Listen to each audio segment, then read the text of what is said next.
Maria Santos had always been the smallest person in any room she entered.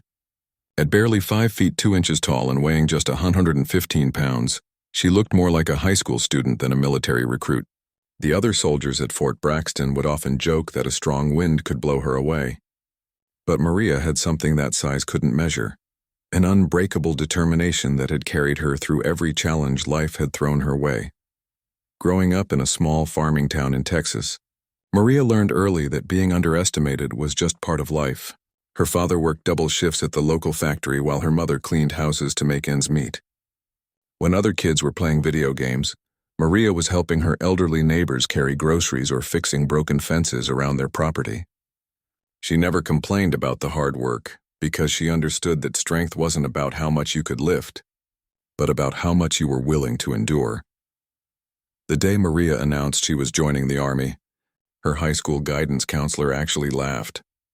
Mrs. Henderson looked at this petite girl with calloused hands and said the military wasn't a place for someone like her. Even her own family worried she was making a mistake. Her older brother Carlos tried to talk her out of it, suggesting she consider nursing school instead. But Maria had made up her mind. She wanted to serve her country and prove that heroes come in all sizes. Basic training was brutal for everyone, but for Maria, it felt like climbing Mount Everest every single day. While other recruits struggled with the mental challenges, Maria's biggest battle was physical. She could barely complete the required push-ups and struggled to keep up during long runs. Her drill sergeant, a towering man named Sergeant Williams, seemed to take particular pleasure in pointing out her weaknesses in front of the entire unit. During the first month, Maria wanted to quit at least a dozen times. Every night she would collapse into her bunk, muscles screaming and pride wounded. The other recruits started calling her Mouse because she was so quiet and small. Some of them placed bets on how long she would last before washing out. They whispered that she was taking up a spot that should have gone to someone more capable. But something interesting happened as the weeks passed. While other recruits complained about the difficulty and some even dropped out, Maria kept showing up. She might have been the last to finish the obstacle course, but she finished. She might have needed 2 attempts to clear the wall climb, but she never gave up. Her quiet persistence started to catch the attention of a few people, though most still saw her as the weak link who would eventually break under pressure. The real test came during the 4th week of training when they began learning combat scenarios. Maria struggled with the heavy equipment and had trouble keeping up during tactical exercises. During one particularly challenging drill, she fell behind the group and got separated from her unit.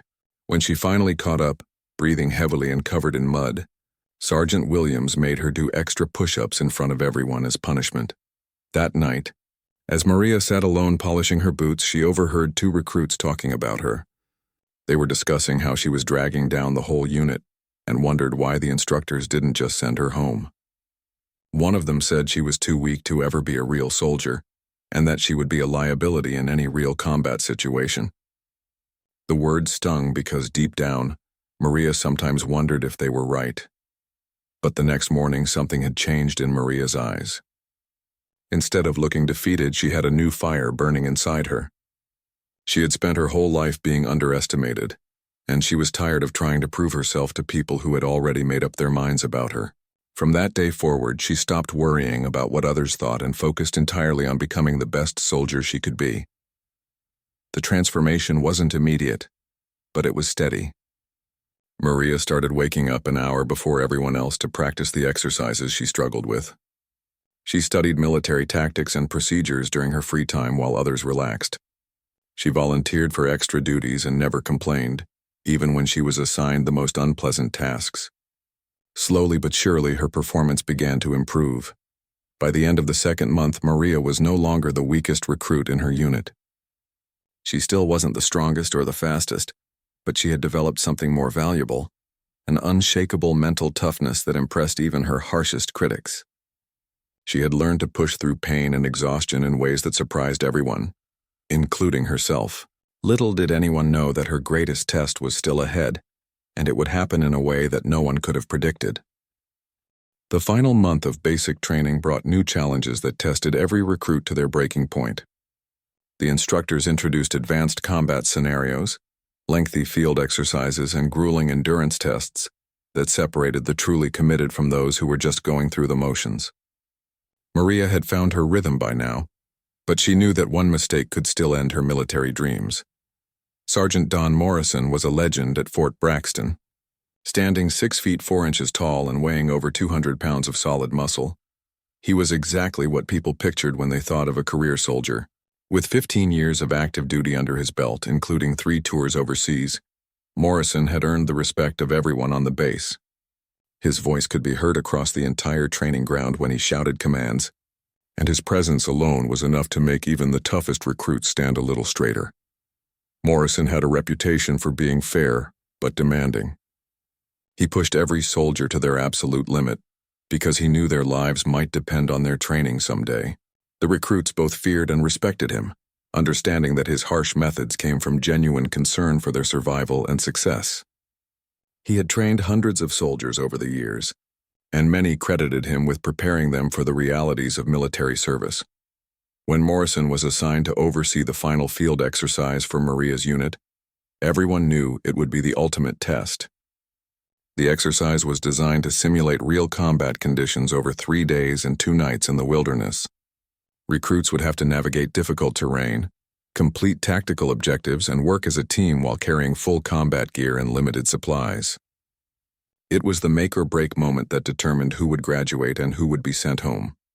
The exercise began before dawn on a cold Monday morning. 43 recruits loaded into transport vehicles, each carrying a 60-pound pack filled with everything they would need to survive. Maria struggled slightly with the weight, but she had learned techniques for distributing the load more effectively. She positioned herself in the middle of the group, hoping to avoid drawing attention while keeping pace with the stronger recruits. The first day went relatively well for everyone. The weather was clear, the terrain was manageable, and the tactical exercises were challenging but achievable. Maria completed every task assigned to her, and even helped a fellow recruit who was struggling with map reading.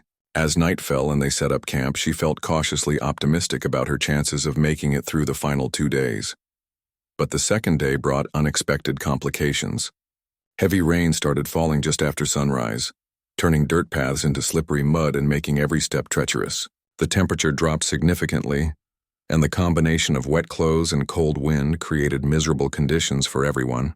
Several recruits started showing signs of exhaustion and hypothermia as the day wore on. Morrison pushed the group harder than ever, knowing that real combat situations don't pause for bad weather. He increased the pace and added extra challenges, testing not just physical endurance but mental resilience. By midday, 3 recruits had already been pulled from the exercise for medical reasons. The remaining soldiers pressed on, but everyone was feeling the strain of the harsh conditions. Maria was struggling more than most.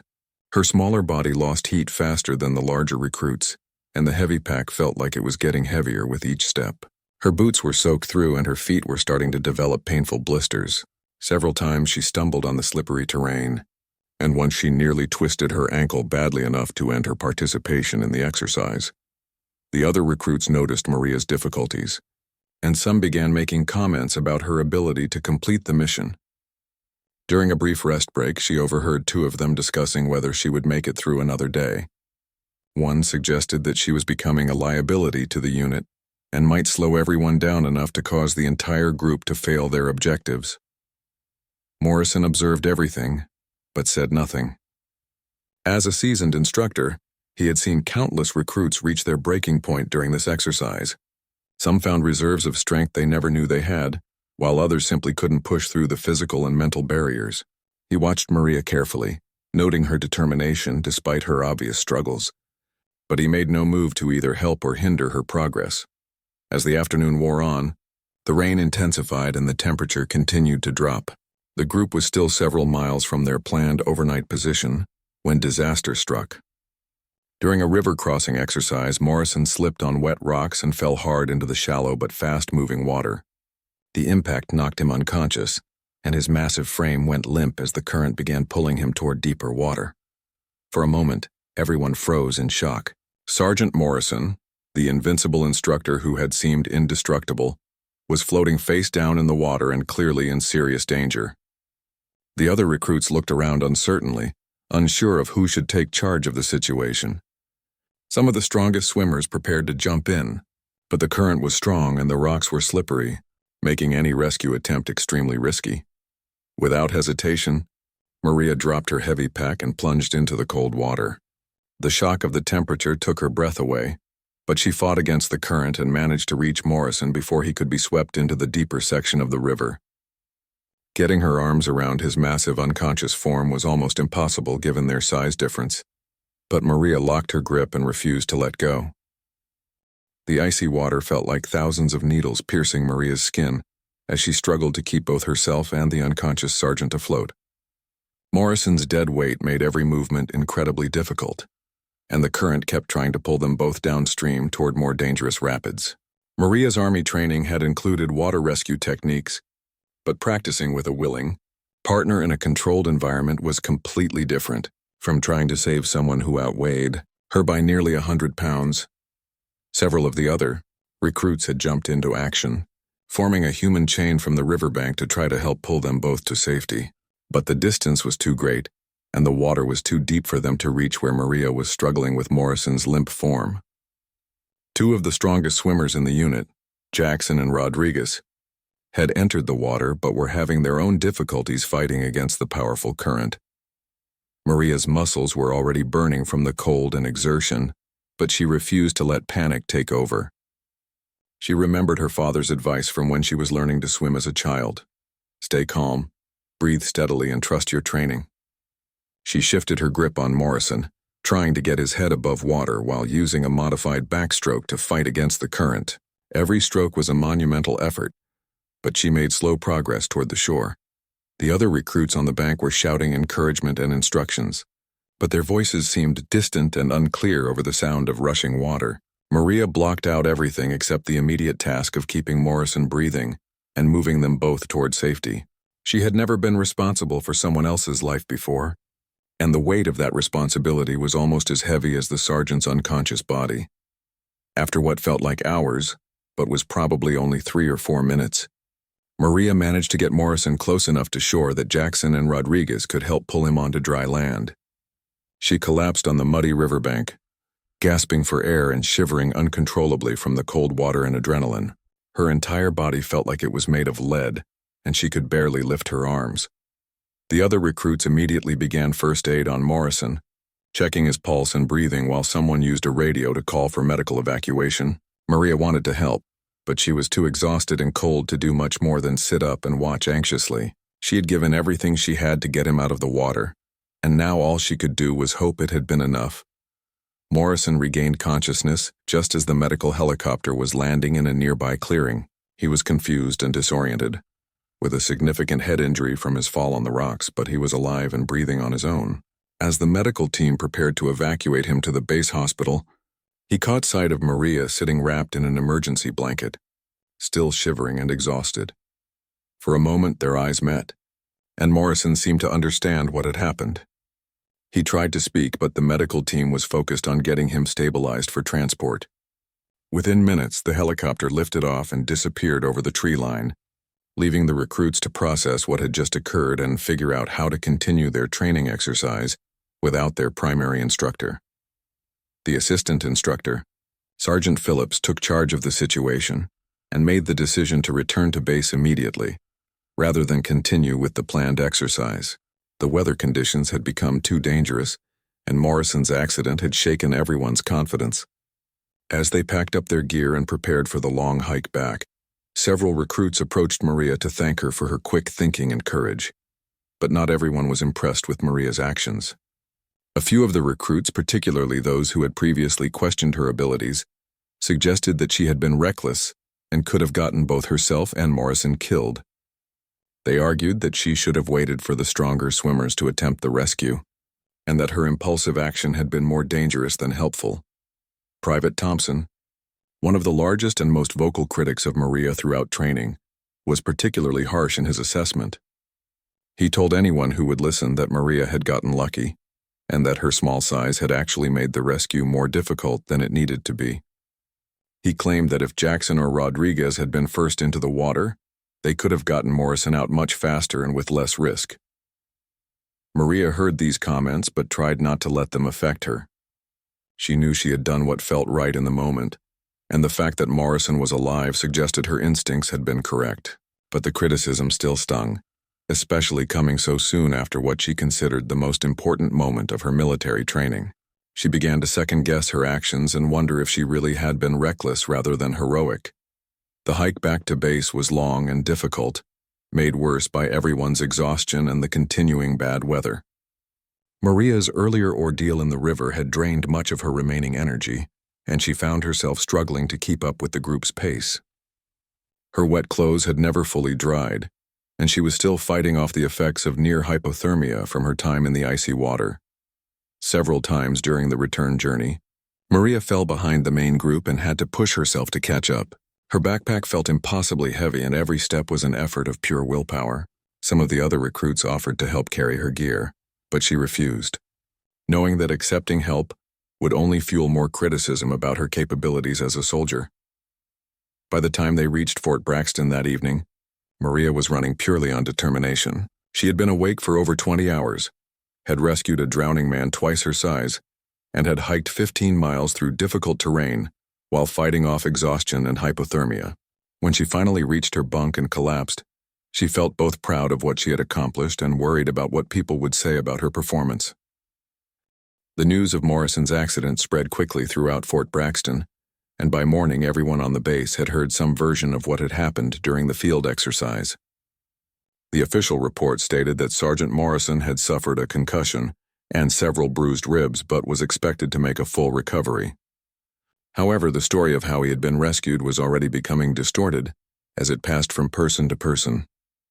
Maria tried to go about her normal routine, but she couldn't escape the attention her actions had generated. Some people looked at her with newfound respect, while others seemed skeptical of the rescue story. She overheard fragments of conversations in the mess hall and during training sessions, with people debating whether she had really saved Morrison's life or if the situation had been exaggerated. The most painful comments came from people who suggested that Maria had actually made the situation worse by acting impulsively. They argued that a more experienced soldier would have assessed the risks more carefully and found a safer way to attempt the rescue. Some even implied that she had been showing off or trying to compensate for her previous poor performance by taking unnecessary risks. Private Thompson continued to be her harshest critic, spreading his version of events to anyone who would listen. According to him, Maria had panicked and jumped into the water without thinking, nearly drowning both herself and Morrison in the process. He claimed that the real heroes were Jackson and Rodriguez, who had actually done the heavy lifting of getting Morrison to shore while Maria just got in the way. The criticism was wearing on Maria more than she wanted to admit. She had always been able to ignore negative comments about her size or abilities, but questioning her judgment and courage felt like a personal attack on everything she believed about herself. She began to withdraw from her fellow recruits, eating meals alone and spending her free time studying rather than socializing. 3 days after the incident, Maria received word that she was wanted in the base commander's office. Colonel Harris was a stern but fair officer who had overseen the training program for over a decade. As Maria stood at attention in his office, she couldn't help but worry that she was about to be disciplined or even removed from the program for her actions during the rescue. Colonel Harris studied Maria's file for several long minutes before speaking. He noted her struggles during the early weeks of training, but also her steady improvement and perfect attendance record. He mentioned reports from several instructors who had praised her determination and work ethic, even when her physical performance lagged behind other recruits. Then the colonel surprised Maria by asking for her own account of what had happened during the river crossing. He wanted to hear her version of events, not the second-hand stories that were circulating around the base. Maria carefully explained her actions, emphasizing that she had simply reacted to an emergency situation using her training and instincts. Colonel Harris listened without interruption, occasionally making notes but mostly just observing Maria's demeanor and responses. When she finished her account, he asked her to wait outside his office while he made some phone calls. Maria spent the next hour nervously pacing in the hallway, still unsure whether she was in trouble or being considered for recognition. When she was called back into the office, Colonel Harris was not alone. Sergeant Morrison was there, still showing the effects of his head injury but looking much better than when she had last seen him being loaded into the medical helicopter. He was wearing a hospital gown under his uniform jacket and had several visible bruises, but his eyes were clear and focused. Morrison looked directly at Maria and spoke in a voice that was quieter than his usual commanding tone, but still carried unmistakable authority. He thanked her for her quick thinking and courage during the rescue, explaining that the doctors had told him he would likely have drowned if someone had not pulled him from the water within the first few minutes after his accident. The sergeant went on to describe his memories of the incident, which were fragmentary due to his head injury, but included clear recollections of being in the water and feeling someone grab onto him. He said he remembered the feeling of being pulled against the current and the sensation of his head being kept above water, even though he was not fully conscious at the time.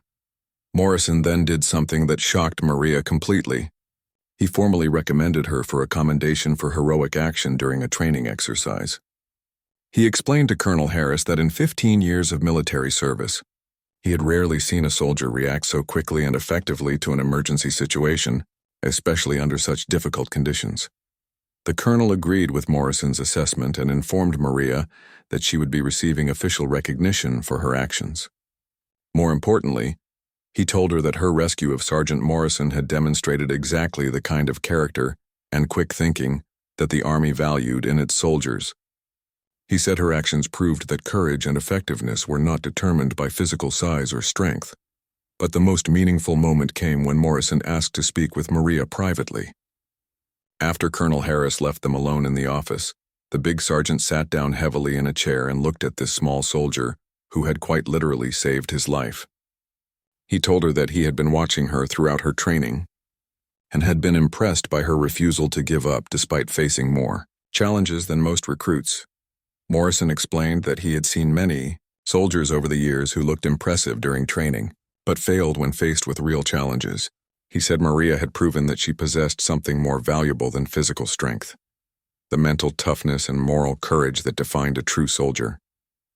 He admitted that he had initially doubted whether she would make it through basic training, but her actions during the rescue had completely changed his opinion.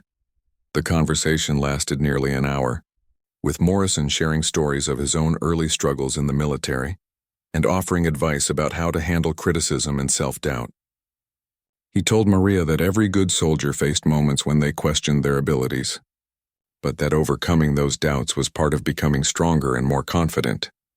When Maria finally left the colonel's office, she felt like a weight had been lifted from her shoulders. The official recognition was meaningful, but Morrison's personal validation of her actions and character meant even more. For the first time since joining the Army, she felt truly confident that she belonged in the military and could succeed as a soldier. Word of Maria's official commendation spread throughout Fort Braxton, faster than the original rescue story had. The base newsletter published a front-page article about her heroic actions, complete with quotes from Sergeant Morrison and Colonel Harris praising her quick thinking and courage. For the first time since arriving at basic training, Maria found herself receiving positive attention rather than skepticism or criticism. The change in how people treated her was immediate and dramatic. Recruits who had previously ignored her or made dismissive comments now approached her with respect and curiosity. Several asked for details about the rescue and wanted to know how she had managed to pull Morrison from the water, despite their size difference. Even some of the instructors began treating her differently, acknowledging her presence with nods and occasionally using her as an example of determination and perseverance. But not everyone was pleased with Maria's newfound recognition. Private Thompson and a few others who had been her harshest critics seemed resentful of the attention she was receiving. Thompson continued to argue that the rescue had been more luck than skill, and that any of the stronger swimmers could have done a better job if they had been first into the water. He complained that Maria was being treated like a hero for doing what any soldier should do in an emergency. The criticism bothered Maria less than it had before her meeting with Morrison and Colonel Harris. She had learned that there would always be people who questioned her abilities or minimized her achievements, and she could not control their opinions. What mattered was that she knew she had acted correctly when it counted, and that the people whose opinions she respected had validated her actions. As the final weeks of basic training continued, Maria's confidence grew steadily. Her physical performance improved as she gained strength and endurance, but, more importantly, her mental approach to challenges had fundamentally changed. Instead of worrying about what others thought of her abilities, She focused on doing her best and learning from every experience. The other recruits began to see Maria as more than just the small, quiet girl who had struggled during the early weeks of training. They witnessed her volunteering for difficult assignments, helping struggling teammates and maintaining a positive attitude even during the most challenging exercises. Her reputation shifted from being seen as the weak link to being respected as someone who could be counted on when things got tough. During a particularly difficult navigation exercise, Maria's new confidence was put to the test. Teams of 4 recruits were given maps and compasses and told to find their way to a series of checkpoints scattered across a large wooded area. The exercise was designed to test both individual skills and teamwork, as success required effective communication and shared decision-making. Maria was assigned to a team with Thompson and 2 other recruits who had previously been skeptical of her abilities. Thompson made it clear that he intended to lead the team and expected the others to follow his decisions without question. He dismissed Maria's suggestions about route planning and told her to focus on keeping up rather than trying to contribute to strategy discussions. The first few hours of the exercise went smoothly, with Thompson's team making good progress toward their assigned checkpoints. But as the day wore on and the terrain became more difficult, Thompson's overconfidence began to cause problems. He insisted on taking shortcuts that led the team into thick undergrowth and steep ravines that slowed their progress significantly. When Maria suggested alternative routes that would be longer but easier to navigate, Thompson dismissed her ideas and accused her of being too cautious. He reminded her that he was the team leader and that her job was to follow orders, not question his judgment. The other 2 team members seemed uncomfortable with the tension, but were reluctant to challenge Thompson's authority. By late afternoon, it became clear that Thompson's shortcuts had actually cost them valuable time rather than saving it. The team was behind schedule and still had several checkpoints to reach before the exercise deadline. Thompson began pushing the pace even harder, but his increasingly poor decisions were making their situation worse rather than better. The crisis came when Thompson led the team down a steep slope that ended at the edge of a deep creek with no obvious way to cross. The detour required to find a safe crossing point would add at least 2 hours to their journey, virtually guaranteeing they would fail to complete the exercise within the time limit. For the first time, Thompson seemed genuinely uncertain about what to do next. Maria had been studying the map throughout the day and had identified several potential problems with Thompson's chosen route. She had kept her observations to herself after being told to stop questioning his decisions, but now the team's success was at stake. She quietly approached Thompson and showed him an alternative route that would get them to the remaining checkpoints more efficiently. Thompson initially rejected Maria's suggestions, insisting that his original plan was still the best option, despite the evidence to the contrary. But the other team members had seen enough to realize that Maria's navigation skills were actually superior to Thompson's, and they began supporting her alternative route. Faced with potential failure and growing opposition from his own team, Thompson reluctantly agreed to try Maria's approach. Following Maria's route, the team was able to reach all of their remaining checkpoints and return to the base camp with time to spare. They finished the exercise successfully, earning praise from the instructors for their navigation skills and teamwork. But the most significant outcome was the complete reversal of roles within the team, with Thompson grudgingly acknowledging that Maria's contributions had saved them from failure. After the exercise, Thompson approached Maria privately and offered what amounted to an apology for his previous treatment of her. He admitted that he had underestimated her abilities and had allowed his own pride to cloud his judgment about her potential as a soldier. While he stopped short of taking back all of his previous criticisms, his acknowledgement represented a major shift in their relationship. The navigation exercise marked a turning point in how Maria was perceived by her fellow recruits and instructors. She was no longer seen as someone who needed extra help or special consideration, but as a capable soldier who brought unique strengths to any team. Her rescue of Sergeant Morrison had demonstrated her courage, but her performance during subsequent training had proven her competence and reliability. Graduation day at Fort Braxton arrived with perfect weather and an atmosphere of celebration that Maria had never expected to experience. Just 4 months earlier, she had arrived at basic training as an uncertain young woman who doubted whether she had what it took to become a soldier.